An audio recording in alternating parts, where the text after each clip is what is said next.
Jo Leute, da bin ich wieder. Ich habe mir wieder mal ein Video von Blairs Akten angesehen und bin da über ein ganz interessantes Thema gestolpert.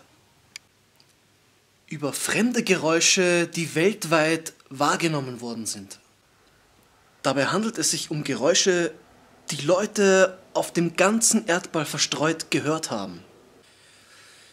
Ich persönlich habe ähnliche Geräusche in der Nacht wahrgenommen. Wie gesagt, ich muss mal die Kamera packen und das dann entsprechend filmen, mal sehen, ob das wirklich dieselben Geräusche sind oder ob die nur ähnlich klingen.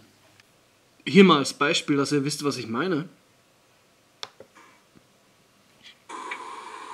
I'm hearing, looking out my window right now, hearing some strange fucking sounds out there. I have no idea what the hell they are. It's rattling the earth around here. We're in Long Island, January 18th. And it's fucking loud. You hear that? You hear that shit? Fuck is that shit? What? I have no idea. Like, it's coming straight out of the sky. What is that?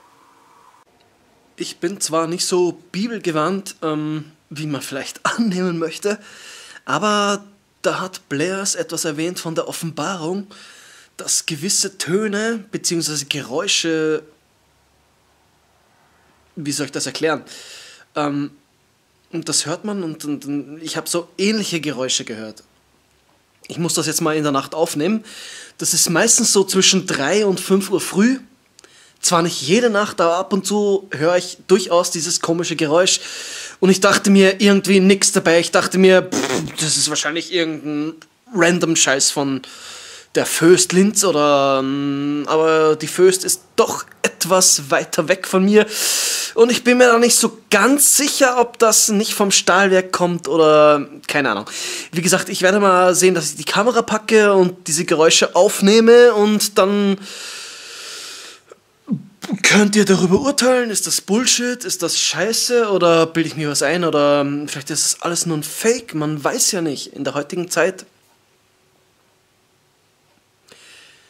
Jo.